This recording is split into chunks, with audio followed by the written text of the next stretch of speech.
প্রিয় ছাত্রছাত্রীরা, educare study centre চ্যানেলে তোমাদের স্বাগত। আজ আলোচনা করব উচ্চ মাধ্যমিক চতুর্থ সেমিস্টার 2026 সালের ফাইনাল পরীক্ষার বাংলা সাবজেক্টের অতীব একটি গুরুত্বপূর্ণ নমুনা প্রশ্ন নিয়ে। তাই ভিডিওটি প্রথম থেকে শেষ পর্যন্ত দেখো, কেননা তোমরা যেমন বুঝতে পারবে তোমাদের প্রস্তুতি কতটা হয়েছে। তাছাড়া আগামী 12 তারিখ এই কোশ্চেন পেপার থেকে বেশিরভাগ প্রশ্ন হুবহু কমন আসবেই। তাই কথা না বাড়িয়ে শুরু করছি আজকের আলোচনা। উচ্চ মাধ্যমিক চতুর্থ সেমিস্টার 2026, বিষয় বাংলা, পূর্ণমান 40, সময় 2 ঘন্টা। দাগ নম্বর 1, অনধিক 100 শব্দে যে কোনো একটি প্রশ্নের উত্তর দাও। 5 গুণ 1 সমান 5। অর্থাৎ দাগ নম্বর 1-এ তোমাদের দুটি গল্প, হলুদ পোড়া এবং হারুন সালেমের মাসি, এই দুটি গল্প থেকে 5 মার্কের দুটি প্রশ্ন থাকবে। একটি প্রশ্নের উত্তর করতে হবে। আমি তোমাদের জন্য উচ্চ মাধ্যমিক সংসদ প্রবর্তিত কোশ্চেন পেপার থেকে এমন প্রশ্ন দিয়েছি যেগুলি আগামী 12 তারিখ 100% আসবেই। তাই ভিডিওটি প্রথম থেকে শেষ পর্যন্ত দেখো এবং আলোচিত প্রতিটি প্রশ্ন প্র্যাকটিস করে নাও।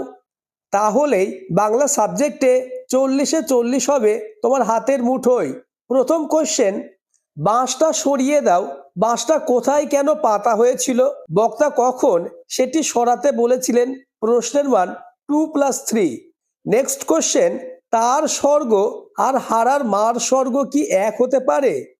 কোন অবস্থাকে স্বর্গ বলে মনে হলো?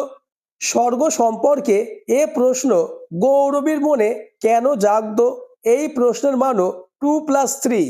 নেক্সট, দাগ নম্বর 2, অনধিক 100 শব্দে যে কোনো একটি প্রশ্নের উত্তর দাও।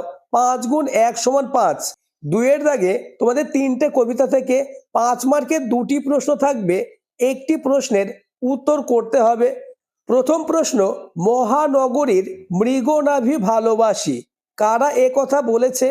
এখানে যে মনোভাবের প্রকাশ ঘটেছে তা আলোচনা করো। প্রশ্নের মান 2+3। নেক্সট, কোশ্চেন নম্বর 2, হিজিবিজি অক্ষরগুলো একগুয়ে অবাধ্য।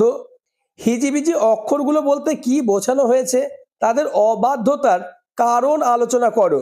নেক্সট, দাগ নম্বর 3, অনধিক 100 শব্দে যে কোনো একটি প্রশ্নের উত্তর দাও। 5 গুণ 1 সমান 5। অর্থাৎ 3-এর দাগে তোমাদের একটি নাটক নানা রঙের দিন থেকে 5 মার্কের দুটি প্রশ্ন থাকবে। একটি প্রশ্নের উত্তর করতে হবে। প্রথম প্রশ্ন, আমি রোজ লুকিয়ে লুকিয়ে গ্রিন রুমে ঘুমোই চ্যাটুর্জে মশাই, কেউ জানে না। বক্তা কে? তিনি কেন গ্রিন রুমে ঘুমান? এই প্রশ্নটি মোস্ট ইম্পর্টেন্ট। আগামী 12 তারিখ এই প্রশ্নটি 100% আসবেই। নেক্সট, কোশ্চেন নম্বর 2, সেই রাত্রেই জীবনে প্রথম মোক্ষম বুঝলাম যে যারা বলে নাট্যাভিনয় একটি পবিত্র শিল্প, তারা সব গাধা গাধা। বক্তা কখন এবং কেন এরকম সিদ্ধান্তে পৌঁছেছিলেন? নিজের ভাষায় আলোচনা করো। প্রশ্নের মান 2+3। নেক্সট, দাগ নম্বর 4, অনধিক 100 শব্দে যে কোনো দুটি প্রশ্নের উত্তর দাও। 5 গুণ 2 সমান 10। অর্থাৎ 4-এর দাগে তোমাদের পূর্ণাঙ্গ সহায়ক গ্রন্থ বা ডাকঘর থেকে 4টে 5 মার্কের প্রশ্ন থাকবে। দুটি প্রশ্নের উত্তর দিতে হবে। প্রথম কোশ্চেন, কিন্তু কি বিষয়ে সাবধান হতে হবে সেইটা স্থির করে দিয়ে যান। সাবধান হওয়ার জন্য কবিরাজ কোন কোন বিষয় উল্লেখ করেছেন? পরের প্রশ্ন, মোস্ট ইম্পর্টেন্ট। এই প্রশ্নটি আগামী 12 তারিখ তোমাদের বাংলা পরীক্ষায় 100% থাকবেই। দই বেচতে যে কত সুখ সে তোমার কাছে শিখে নিলুম। বক্তা কার কাছ থেকে কোন সুখের খোঁজ পেয়েছিলেন? এই মন্তব্যের কারণ কি? প্রশ্নের মান 2+3। পরের প্রশ্ন, ডাকঘর নাটকে অমলকে কবিরাজ বাইরে বেরোতে নিষেধ করেছিলেন কেন? অমলের সঙ্গে ছেলের দলের কথোপকথন নিজের ভাষায় লেখো। এই প্রশ্নটিও মোস্ট ইম্পর্টেন্স।